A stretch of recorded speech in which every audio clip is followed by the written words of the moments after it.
just our feelings, but our person. And my mother would say every now and then, son, you're campaigning, aren't you? She'd say early in the morning, you're campaigning, aren't you? Wouldn't say much more. Later on in the day, she'd say, son, you're still campaigning. You're really going to win this election. She wouldn't say anything else. Until about time to go to bed. About time that we had disrobed to get ready to get into bed, because my mother did not believe in beating her clothes. She said she worked too hard to earn them. And about time that we were about ready to retire for the evening, she would drop in like a thief in the night. Suddenly, without warning, judgment would fall. But every now and then, she wouldn't say anything. And everyone would get a bit nervous when she wasn't talking. Sometimes she wouldn't say anything. She would just let us do whatever we wanted to do and wouldn't say a single word. And then all of a sudden, it was like something would just snap. And she would just line us up. I remember one time my oldest brother, my mother had this phobia of water. She didn't want us to go swimming, and he would sneak off and go to the swimming hole, and he would swim. She was always afraid someone was going to drown, something was going to happen. So he snuck and went off and went swimming. He came back, and she knew he'd been swimming. And those of you from my cultural heritage, you know what I mean. She knew he'd been swimming. And so she could tell by his hair, she could tell by his skin that the brother had been in some water somewhere. Are you with me? Because we didn't carry around baby oil and Jergens lotion. So he came in and mom said, son, you've been swimming, haven't you? No, mom, I haven't been near any water. She was, son, how are your hands so ashy? Mom was playing baseball in the water. The ball went in the water, and I went to get the ball out of the water. So she took the switches down. She'd plait them. And she'd put them over the top of the door. And she took the switches down. And we loved my oldest brother. And my oldest sister, she started crying. And my sister Nita, she started crying. And she was my heart, so I started crying. Everybody was crying. She just lined everybody up. She said, y'all all want somebody, just everybody get lined up. Judgment fell. Judgment is going to fall. And without warning sometimes.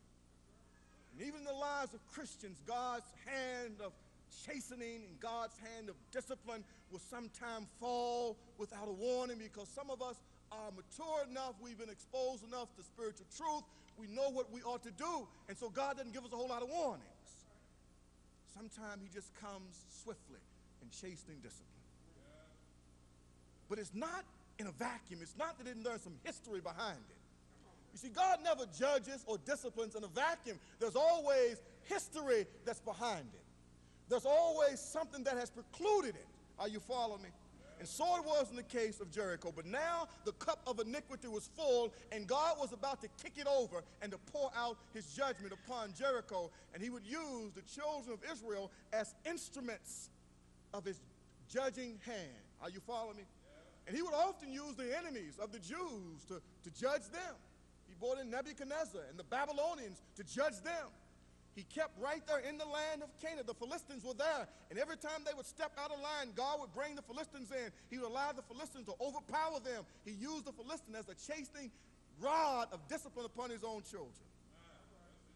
So now the cup of iniquity is full. And so now God gives Joshua the plan. You see, up to this point, Joshua still didn't have a plan. He didn't know what the plan was as to how they were going to take Jericho. And so God speaks to him. He says, Joshua, I've given into thy hand Jericho and the king thereof and the mighty men of valor.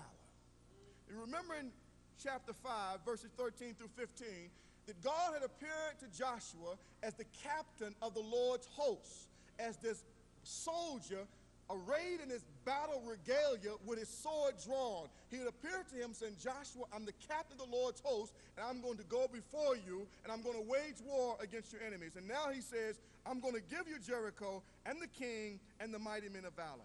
And then he gives him the plan. It was kind of a simple plan. As a matter of fact, it was so simple that it was kind of hard to believe that God would tell them to do this.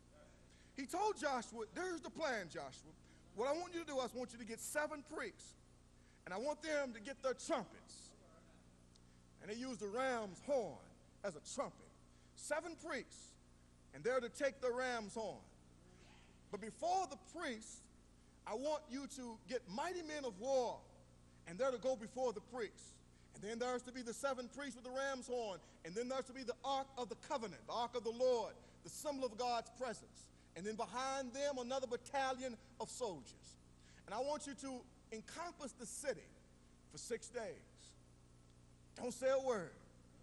Just march around the city and do it for 6 days. One time a day for 6 days. And then on the 7th day, I want you to march around the city 7 times.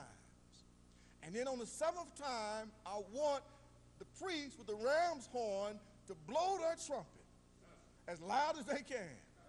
And when they blow their trumpet, I want the children of Israel to shout with a mighty shout. And when they shout, Joshua, I'm going to topple the walls of Jericho. It's all going to fall down. It's just that simple. You got it? I got it, boss. You see, Joshua had been working for the Lord long enough to know that God could do exactly what he said he was going to do. And Joshua understood that the weapons of God's warfare was not carnal.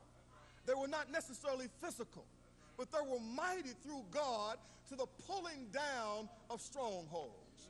You know, we have a brother in our church. I'm not going to tell you who it is because it would embarrass him, but he's a man of tremendous prayer. And he really believes in the power of prayer. And where everyone else is maneuvering and manipulating and trying, he just prays. And he was facing a serious situation this past week, and he called me on the phone late Friday afternoon to share with me the situation that was going on, just to kind of bounce it off for him as to what he should do. God had already told him what he should do. And he was open to hear the voice of God, and the Lord kind of gave me a word. I said, this is what I think the Lord is saying you to do. And so he says, I believe that's what God wants. I'm just going to pray about it. To make a long story short, some other folk had went on off to do something on their own. They hadn't prayed about it. And it was serious consequences. I mean, all types of negative fallout. Because this man of God believed God and believed in the power of prayer and decided he would be in the minority and just pray and wait for God to move. Now he's in a position now to be used as an instrument in God's hand to bring about the desired results that everybody wants to see happen. But everybody else don't think can make it happen. They're going to push buttons. They're going to lose their leverage. They're going to use their relationships. But he believed that all he should do was just pray. The weapons of our warfare are not carnal, but they're mighty through God, through the pulling down of strongholds. And God still uses weak things and base things and things that appear to be insignificant and things that appear to have no consequence to bring to nothing the powers that be. I really believe that. I really still believe in the power of prayer. I really believe that if God's people indeed humble themselves and fall prostrate before the throne of God and cry, Lord, have mercy upon us. We need your anointing. We need your power. We need your strength. We need your wisdom. I still believe that God moves. I still believe that God moves and that God speaks. And I still believe that God will disseminate answers to his children to the perplexing problems that face our culture. And that's why we as the church, we must always maintain our own independence. We must maintain our autonomy as the people of God, the continuation of the life of Christ. So when God does something supernatural and stupendous, we don't want anyone to get the glory but God. We want to be able to say, look at our God. Look at our God strut his stuff and show off. And so what God does, he gives to Joshua a plan that the intellectual military genius would say, Joshua, you are an absolute fool. You have no battering ram. You have no surge engines. You have no towers. You cannot catapult over top of the wall. What in the world are you going to do by simply walking around Jericho for 6 days, then the 7th day and blow a trumpet? That's not the way you fight a battle. That's the way you fight a battle when the battle is the Lord's. Look at verse 7, and you see something interesting. It says, and he said unto the people, pass on and compass the city, and let him that is armed pass on before the ark of the Lord.